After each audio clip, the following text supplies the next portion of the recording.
ვარ კეთი დუმბაძე 12 წლის. სწავლობ სახალხო საჯარო სკოლაში. მის საყვარელი საქმიანობაა ცეკვა, ცურვა და კითხვა.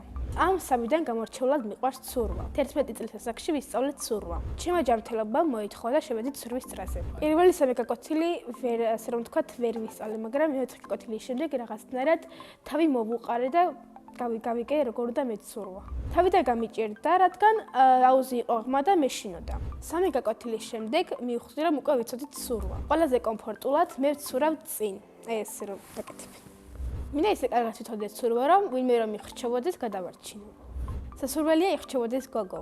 მე ასევე მიყვარს კითხვა და ჩემი გამორჩეული წიგნია ანე ფრანკის დღიურები. სიმართლე რომ თქვა, მეხუთე კლასამდე საერთოდ არ მიყვარდა წიგნების კითხვა. მეხუთე კლასში შემოვიდა ჩვენს კლასში კაცრი მასწავლებელი და მან შემოყვარა კითხვა და პოეზია. ჩემი პირველი წიგნი იყო მოცნობილი ხუთეული, რომელიც წავიკითხე მეოთხე კლასში. მე რომ მწერალი ვიყო, წიგნს დავწერდი სიყვარულზე. ამ წიგნის მთავარი პერსონაჟი იქნებოდა ბიჭი, რომელსაც დავარქმევდი ჩემს საყვარელ სახელს ლევანს. დიდი ალბათობით ჩემს შვილებს დავარქმევ ლევანს და ნინის. მე რომ კეთი არ მექواس, არც მერქმეოდა ანასტასია. კითხვა იმიტომ არის აუცილებელი, რადგან გავიმიჯობესოთ სიტყვის მარაგი. და კიდევ იმიტომ, რომ განათლებული ადამიანისთვის ცხოვრება უფრო მარტივია. ძალიან მიყვარს ჩემი სკოლა, რადგან აქ არიან ძალიან მეგობრული ბავშვები და ეს სკოლა ატარებს ერთ-ერთი ქართველი გმირის სახელს. ეს გმირი არის ედნარ დიასამიძე. ჩემს კლასში ყველაზე მხიარულია ჯაბა დიასამიძე. ყველაზე ჭკვიანია ანასტასია ფასილაძე. ყველაზე მშვიდია გიგი კაჭარავა. ყველაზე ცელქია ჯაბა დიასამიძე. მე ვარ ყველაზე მეგობრული და ლამაზი.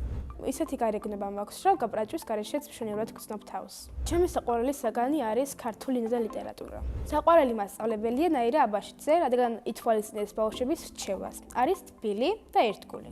რომ გავიზრდები, მინდა გამოვიდი ადვოკატი. ფილმებს რომ ვყურებ, ძალიან მომწონს ადვოკატის როლი და ძალიან მიყვარს ხალხის დაცვა. ბავშვობაში ვიდოდე გამოსულიყავი ჭადოქარი. ძედასური ოჯახი რომ მქონდეს, გავხდებოდი მილიონერი. ახლა მინდა ვიყო 18 წლის, რადგან ავიღებდი მართვის მოწმობას და მეყოლებოდა ჩემი საკუთარი მანქანა.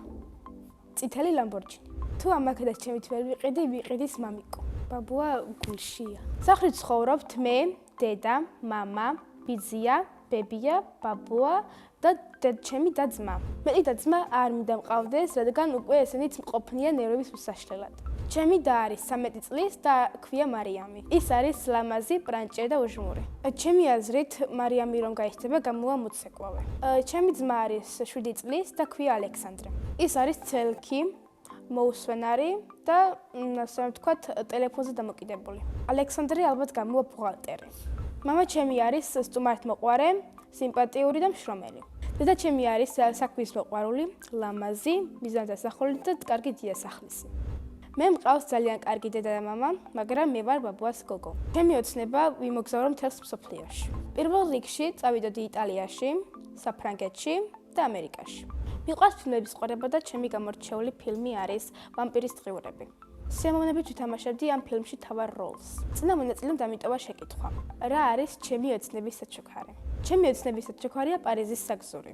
შიდა გუნდელს უწევებ ასეთ შეკითხვას.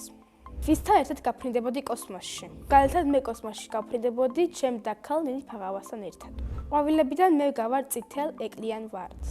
ასე იმიტომ ვფიქრობ, რომ მაქვს კარგი გარეგნობა და შიგნიდან ვარ რთული. ბედნიერება არის ჩემს ოჯახთან ერთად დასასრულებლად წასვლა.